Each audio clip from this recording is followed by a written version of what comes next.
5 minute है आपके पास? मुझे कुछ बात करनी है आपसे। क्या आप चल सकते हैं? पेंसिल हाथ में पकड़ के लिख सकते हैं? दरवाजे की कुंडी लगा सकते हैं? किचन प्लेटफॉर्म पर गैस चला सकते हैं? और हाँ, सबसे बड़ी बात, जब चाहे टॉयलेट जा सकते हैं? तो आप बहुत लकी हैं। जी हाँ, कोई भी काम करने के लिए आपके पास सुदृढ़ शरीर है, और तभी भी किसी समस्या से परेशान होकर अगर आप अपने नसीब को कोसने की गलती कर रहे हैं, तो आइए मिलते हैं जीन फर्नांडिस को।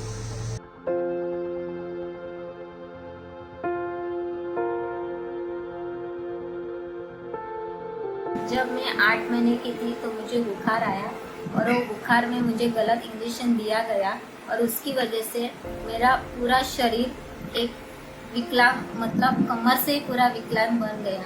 जिसे पेंसिल पकड़ना मुश्किल था, जो बैठ भी नहीं पा रही थी, उसे किसी स्कूल में एडमिशन मिलना तो मुश्किल ही था, लेकिन जीन की मां को उसे पढ़ाना ही था। कई स्कूल से ना सुनने के बाद वसई के एक स्कूल में उसे एडमिशन मिल गई, तो सारा परिवार मलाड से वसई शिफ्ट हो गया। मेरी माँ मुझे आने के टाइम सुबह रिक्शे से लेके जाती थी, और शाम को स्कूल छूटने के बाद रिक्शे से लेके आती थी, लेकिन वो खुद 4 टाइम स्कूल में चल के जाती थी, क्योंकि वो टाइम के दौरान मेरे पास किताब खरीदने के लिए भी पैसे नहीं होते थे। कॉलेज की क्लास 3rd फ्लोर पर थी, लेकिन जीन की पढ़ने की चाहत और उसे उठाकर 3 माले चढ़ने की उसकी माँ की तकलीफ को देखकर प्रिंसिपल ने वो क्लास 1st फ्लोर पर शिफ्ट की।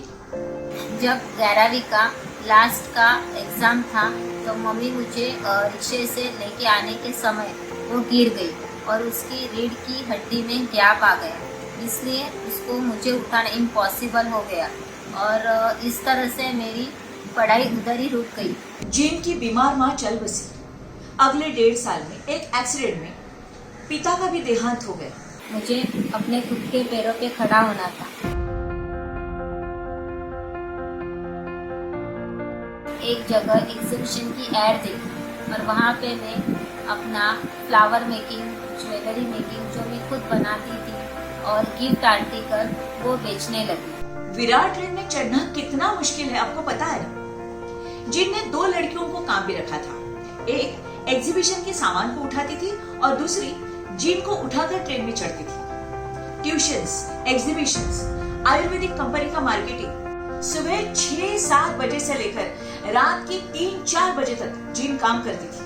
मैंने थोड़े बहुत पैसे जमा कर एक कंप्यूटर खरीद लिया, लेकिन मुझे नेट चलाना नहीं आता था। मुसीबतों की आंधी में मसीहा की तरह मौके आते हैं, और जिंदगी को मुस्कुराहट का तोहफा देते हैं।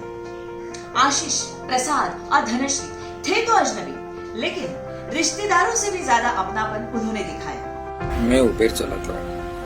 एग्जीबिशन का सामान लेकर जीन पहली बार जब मेरी गाड़ी में बैठी, तब बातों बातों में पता चला उसका स्ट्रगल। 10 दिन एग्जीबिशन था, और मैंने 10 दिन उसे छोड़ने और लाने की जिम्मेदारी उठाई। उसके यहाँ काम करने वाली लड़कियाँ कभी कभी तो अचानक काम छोड़कर चली जाती, जिन अपनी व्हीलचेयर से बाथरूम तक नहीं जा सकती। राफर मार्केट का सामान लाने के लिए जिन अकेले कैसे जा सकती थी? जीन ने नेत्रदान किया है। लॉकडाउन पीरियड में 3000 से भी ज्यादा मास्क उसने बनाए, जो प्रसाद ने डिलीवरी पास बनवाकर बेचे हैं। कई सारे पुरस्कार पाने वाले जीन का सपना है। मेरा एक सपना है कि मुझे एक खुद की ऑटोमेटिक कार चाहिए, जिसमें मैं खुद से अपना व्हीलचेयर से लेके जा सकती हूँ, और जो मैं खुद ड्राइव कर सकूँ। नसीब का बंद दरवाजा देखकर निराश होने के बजाय अपनी कोशिशों से भविष्य का महाद्वार खोलने वाली जीन फर्नांडिस 80% विकलांग है, लेकिन अपनी हिम्मत, ताकत और आत्मविश्वास भरी जिंदगी से वो हमें यही कहना चाहती है, खुद पर यकीन करना ये तो आसमान का इशारा है, बस मिलने वाली है मंजिल, कल का सूरज तुम्हारा।